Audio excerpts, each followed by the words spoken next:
Hello बच्चों, जैसे कि लास्ट क्लास में हमने पढ़ा था टैक्स दो प्रकार के होते हैं, प्रत्यक्ष कर और अप्रत्यक्ष कर, डायरेक्ट टैक्स और इनडायरेक्ट टैक्स। जैसे कि आपको पता है हमारा सब्जेक्ट है इनकम टैक्स। इनकम टैक्स जो कि सबसे अधिक महत्वपूर्ण प्रत्यक्ष कर है।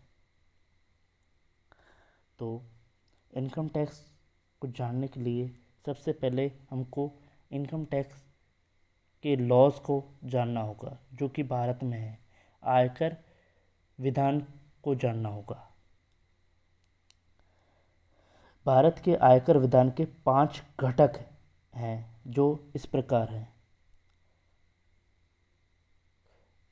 इंडियन इनकम टैक्स लॉज के 5 कंपोनेंट हैं जो इस प्रकार है। पहला है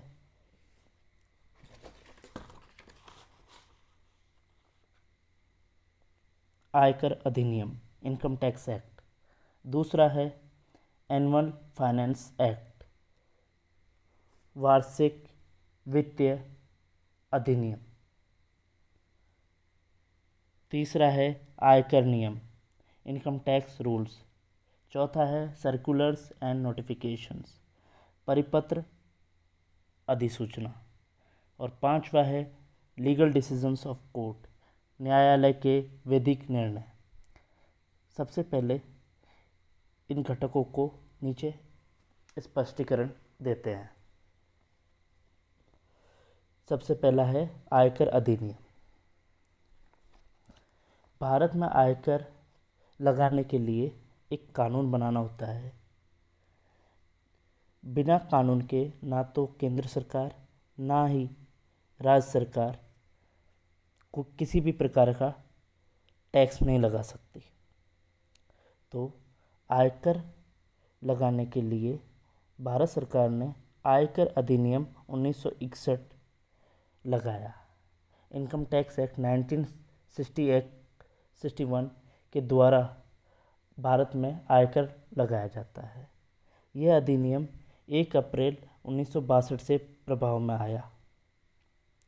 इस अधिनियम में कुल 298 धाराएं तथा 14 अनुसूची शामिल हैं।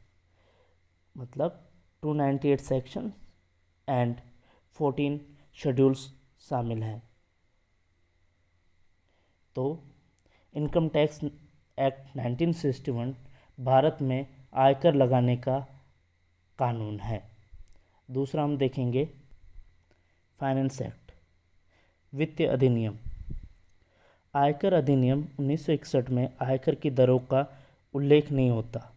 अतः सरकार प्रतिवर्ष वित्तीय अधिनियम में उन दरों की घोषणा करती है जिसके आधार पर कर चुकाना पड़ता है। हर वर्ष वित्त मंत्री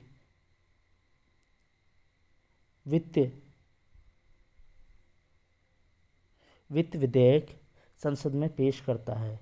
वित्त विधेयक को संसद द्वारा अनुमोदन होने पर तथा राष्ट्रपति की सहमति मिलने पर यह वित्त अधिनियम बन जाता है। मतलब वित्त मंत्री फाइनेंस बिल लेके आता है संसद में, जो कि लोकसभा और राज्यसभा के में पास होने के बाद राष्ट्रपति की सहमति के बाद ये फाइनेंस एक्ट बन जाता है। आयकर अधिनियम 1961 एवं अन्य कर विधानों में प्रतिवर्ष संशोधन फाइनेंस वित्त अधिनियम द्वारा किया जाता है। मतलब इनकम टैक्स एक्ट 1961 और दूसरे इनकम टैक्स लॉज में प्रतिवर्ष अमेंडमेंट होता है जो कि फाइनेंस एक्ट द्वारा होता है। 2018 से पूर्व वित्त मंत्री फरवरी माह के अंतिम दिन पर संसद में यह बिल लेके आता था, परंतु वर्ष 2018 के बाद यह फरवरी माह के प्रथम दिन प्रस्तुत किया जाता है। यानी कि इनकम टैक्स जो फाइनेंस बिल होता था वह 2018 से पहले फरवरी के लास्ट डे पे पेश किया जाता था, लेकिन गवर्नमेंट ने 2018 से इसमें चेंजेस किए और यह बिल 1 फरवरी को यानी पहला दिन होता है फैब का, उस दिन पेश किया जाता है।